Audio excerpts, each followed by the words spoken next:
Bien, nos unimos esta mañana a esta cobertura especial con motivo del primer día del año lectivo 2018. Conmigo se encuentra Esther Torres, ella es supervisora de educación del MEDUCA, un cargo importante, y también es catedrática de UDELAS, para hablarnos de la realidad educativa en el país. Buenos días, profesora, ¿cómo está? Estábamos conversando de que cada año iniciamos el nuevo año escolar con los mismos males, los mismos problemas. Las escuelas no están listas, escuelas rancho, falta de designación de maestros.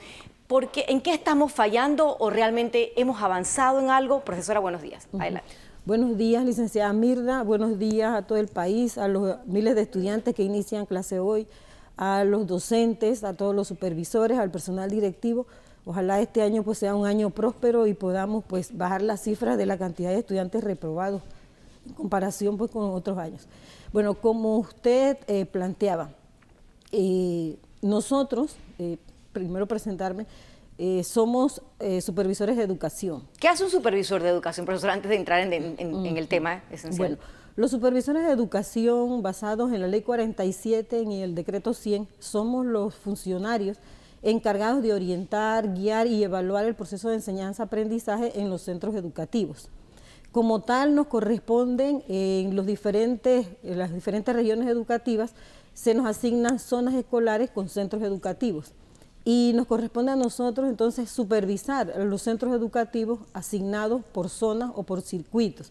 En esa supervisar lo que nosotros buscamos es orientar al personal directivo, ya sea encargado o titular, para la buena marcha del centro educativo, sobre todo en mejorar la calidad del proceso de enseñanza y aprendizaje, y que no es fácil porque lo hacemos sin recursos, porque a pesar que la ley orgánica establece que el Ministerio de Educación nos debe dotar de los recursos para hacer la supervisión educativa, nosotros tenemos que hacerlos con nuestros propios ingresos, usar nuestros propios vehículos para supervisar.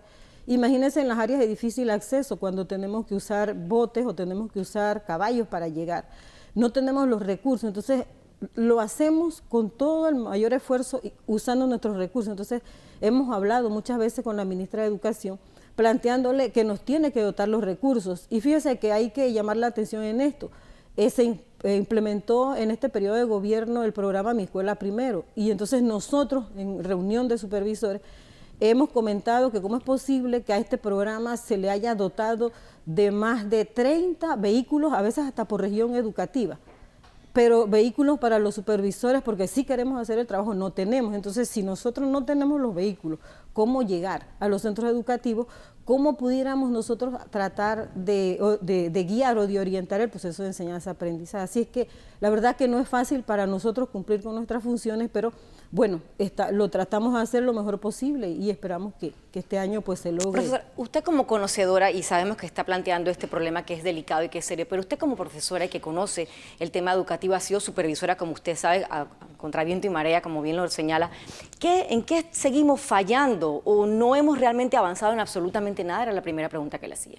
Bueno, yo pienso que el Ministerio de Educación no avanza por varias razones. La primera es que cuando los presidentes hacen campaña, cuando viene el periodo de elecciones, las campañas no consultan con el Ministerio de Educación o con los actores del Ministerio de Educación, o no hacen una investigación de los problemas, sino que es fácil sentarse y decir que si gano las elecciones voy a implementar el programa de Panamá Bilingüe, por ejemplo, pero tú no has revisado la problemática que hay en el Ministerio de Educación, que voy a implementar jornada extendida, pero es que tú no te has sentado a revisar y a concatenar cómo va a funcionar la jornada extendida. Los centros educativos están aptos para esto, para lo. Entonces, pienso yo que la falla está en que los ministros llegan a implementar políticas de gobierno. El mismo ministro de pronto ni siquiera sabía que iba a ser ministro de Educación, pero llega con una línea que te baja el presidente pues recién electo. Entonces, tú tienes que implementar la política de gobierno que él te está planteando. Entonces, cuando tú llegas al Ministerio de Educación, tú necesitas cumplir con el mandato que te da el presidente. Llegas a implementar Panamá Bilingüe, pero tú lo implementas sin estar consciente de cuál es la problemática que hay. Entonces, hay programas de gobiernos anteriores, como le decía yo, que de una vez se echan a un lado, porque son programas de gobierno. Entonces, implementas los tuyos, pero ni siquiera hemos dejado o hemos analizado si los anteriores han funcionado para ver de qué manera adecuamos los nuevos programas con lo que hay y ver si funcionan. Pero en este caso, pues no sucede Y le es decir, digo, que sigue la política metida en educación. metida en el tema educativo. Y le digo algo más, Mirna. Nosotros, por mucho que salgan las personas a hablar a los medios de comunicación, que la educación y todo lo demás, mientras que nosotros, los actores del sistema educativo, no establezcamos pautas para cuando llega un ministro y plantear las necesidades del ministerio son estas, porque nosotros nos quedamos en el sistema. ¿Quiénes somos nosotros? Los educadores, ya sea maestros, profesores, directores, subdirectores, supervisores. Estamos en nuestros puestos por concurso, no por un dedo político. Entonces nosotros sí en el caso del supervisor de educación también. Nosotros sí estamos en el sistema.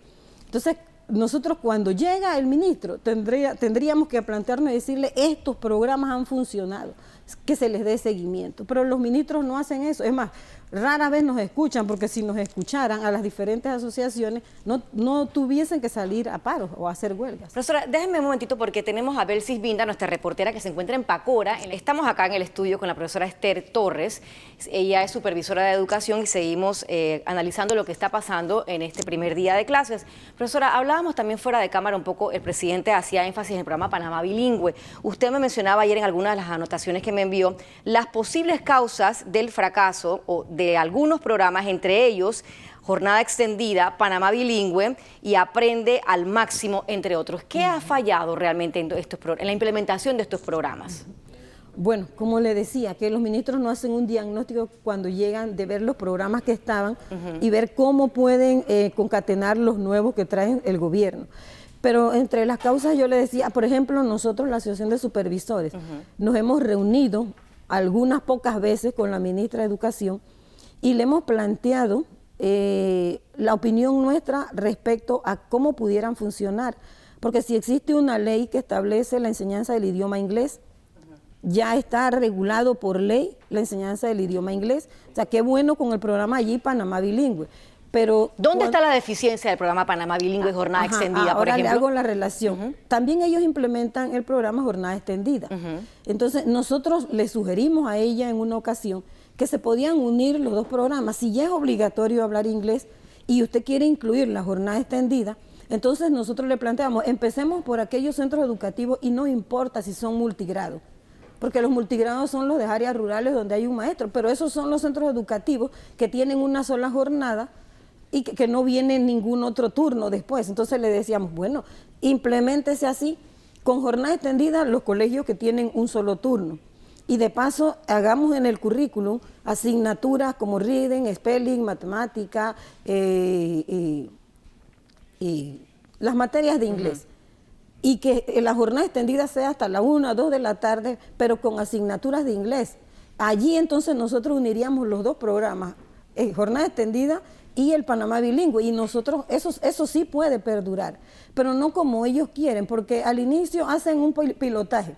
¿Qué centros educativos les vamos a implementar este programa? Se va un año en pilotaje, luego viene el segundo año, tantas escuelas entran al programa, vamos por el segundo año, viene el tercer año, ni siquiera se ha evaluado cómo termina. Cuando vamos ya terminando este año... Es decir, que no hay una política educativa clara, profesora, no existe. Hay políticas de gobierno. Y le decía, mientras que tengamos políticas de gobierno en el Ministerio de Educación, no vamos a avanzar, ni vamos a poder ver qué programa funciona y cuál no funciona. Y mientras la ministra no escuche a los educadores, en este caso, nosotros que somos los que orientamos y evaluamos el proceso de enseñanza-aprendizaje, o incluso a los directivos, y por qué no, hasta a los mismos docentes, no va a marchar bien porque nosotros somos los que nos quedamos en el sistema. Una vez yo le decía al viceministro Staff, usted tiene que escucharnos a nosotros porque usted es un funcionario transitorio.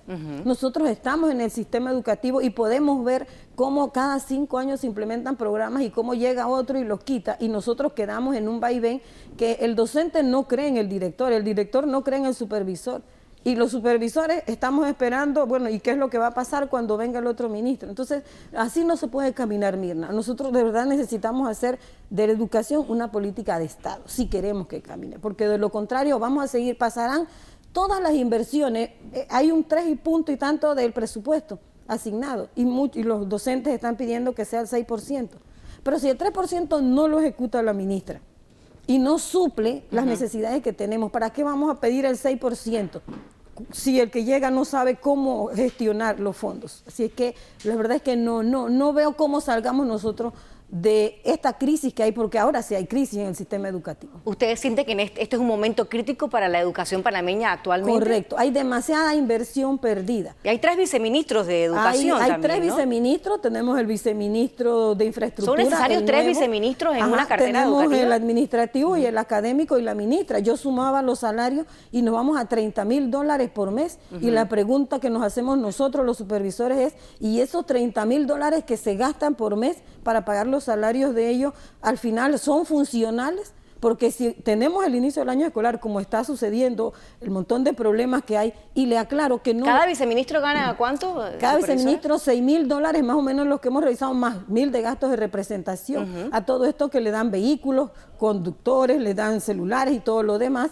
Así que sume cuánto va, que al final al mes son 30,000 entre los 4. Pero, ¿y eso se regresa de verdad el trabajo que ellos hacen o es que son solo trabajos de oficina?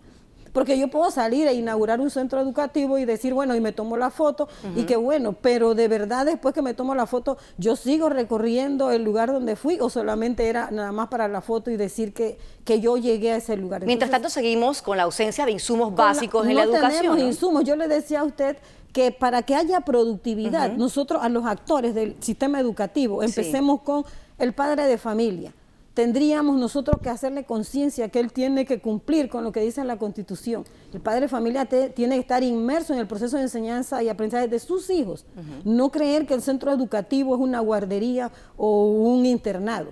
El estudiante tiene deberes y tiene derechos. Son los actores principales del sistema educativo. Tiene derecho a educarse, pero también tiene deber de estudiar y formarse en un hombre para que en el futuro sea de provecho. Los docentes tienen el compromiso de trabajar, pero también usted le tiene que dar al docente un lugar donde él pueda ir a dar sus clases, que reúna los requisitos. Los directores son los que gerencian y administran el centro educativo, que ahí hago un alto. A los directores hay que concienciarlos que ellos no son los dueños de los centros educativos, que ellos administran los centros educativos. Y ellos hay que facilitarles la gestión. Por ejemplo, y si me permite ahí le aclaro algo más. La ley establece que por cada 35 docentes yo puedo nombrarle un subdirector a un director.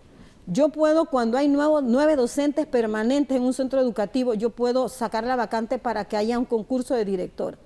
Pero la mayoría de nuestros centros educativos están con maestros encargados.